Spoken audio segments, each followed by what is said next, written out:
PAS lawan UMNO, yang menangnya adalah orang lain. Abang bergaduh dengan adik, rumah tangganya terlepas kepada orang lain.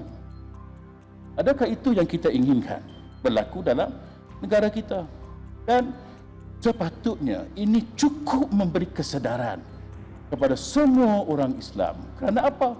Kerana sepanjang 22 bulan Kerajaan Pakatan Harapan memerintah negara ini, kita cukup sesak nafas.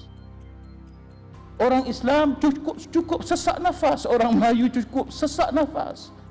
Kita dapati banyak dasar-dasar yang diperkenalkan merugikan umat Islam, merugikan orang Melayu. Ya, sehingga akhirnya diadakan suatu perjumpaan antara pembesar-pembesar Melayu, pembesar-pembesar orang Islam dikumpulkan dalam satu seminar yang besar di Kuala Lumpur, yang ironiknya dihadiri sendiri oleh Perdana Menteri Pakatan Harapan, dan bersamanya adalah pemimpin-pemimpin daripada parti-parti pembangkang, daripada PAS, daripada Barisan Nasional dan sebagainya. Gunanya adalah untuk mengingatkan kembali kepada orang Islam bahawa kedudukan umat Islam di Malaysia ini mula tercabar. Institusi-institusi Islam dalam negara kita ini mula dipersoalkan. Bahasa Melayu juga, kedudukan bahasa Melayu juga ingin disamakan dengan bahasa-bahasa yang lain. Yang berhormat masih ingat, ada tanda nama jalan raya yang menggunakan tulisan Jawi dan bahasa Melayu. Akhirnya diletakkan di situ bahasa lain, untuk menunjukkan bahasa lain juga sama tarafnya dengan bahasa Melayu dan sama tarafnya juga dengan tulisan Jawi. Dan dalam masa yang sama, yang paling membimbangkan kita, hubungan antara kaum begitu meruncing sekali. Tulisan-tulisan yang kita hadapi dalam media massa, media sosial sangat-sangat membimbangkan kita. Kerana ada pihak daripada sini dan daripada sana, daripada bangsa-bangsa, tak kiralah Melayu ke, India ke dan sebagainya, sudah mula tidak menghormati antara satu sama lain. Yang kita tidak pernah hadapi ini sebelum ini. Maka jiwa kita menjadi begitu sesak sekali, sehinggakan kita merasakan orang Islam tidak mampu lagi untuk bergaduh, untuk berlawan antara satu sama lain. Dan yang menarik, orang Islam dalam Pakatan Harapan yang memerintah negara pun merasai perkara yang sama. Kalau tidak, takkanlah Perdana Menteri sendiri sanggup menjatuhkan kerajaannya untuk bersama dengan parti-parti pembangkang menubuhkan kerajaan yang lain.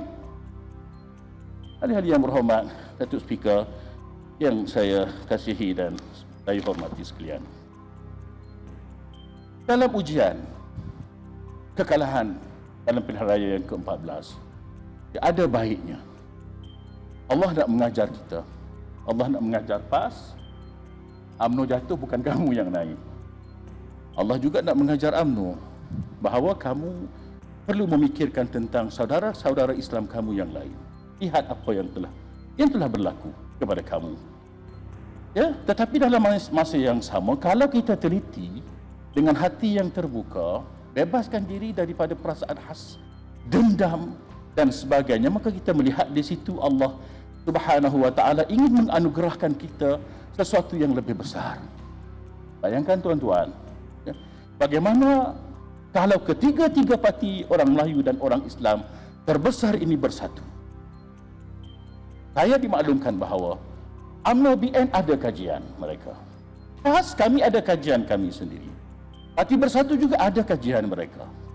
Tuan-tuan tahu apa hasilnya? Ketiga-tiga kajian yang dibuat ini menunjukkan bahawa kalau ketiga-tiga parti ini dapat masuk pilihan raya ke-15 secara bersama tanpa bertembung antara satu sama lain, kita boleh menang dengan lebih besar dalam parlimen, melebihi 2/3 majoriti, sesuatu yang tidak pernah berlaku, peluang yang tidak pernah ada dalam sejarah negara kita. Dalam masa yang sama, kita mendapat sokongan dan dukungan daripada orang-orang bukan Melayu dan orang-orang bukan Islam yang saya gunakan istilah Presiden PAS selalu sebut, yang tidak ekstrim, yang menerima prinsip-prinsip yang ada dalam perlembagaan negara, yang boleh menghormati kedudukan agama Islam kedudukan Bumi Putera, kedudukan bahasa Melayu dan juga kedudukan tulisan Jawi itu sendiri. Tuan-tuan, adik-adik yang berhormat sekalian, disebut semalam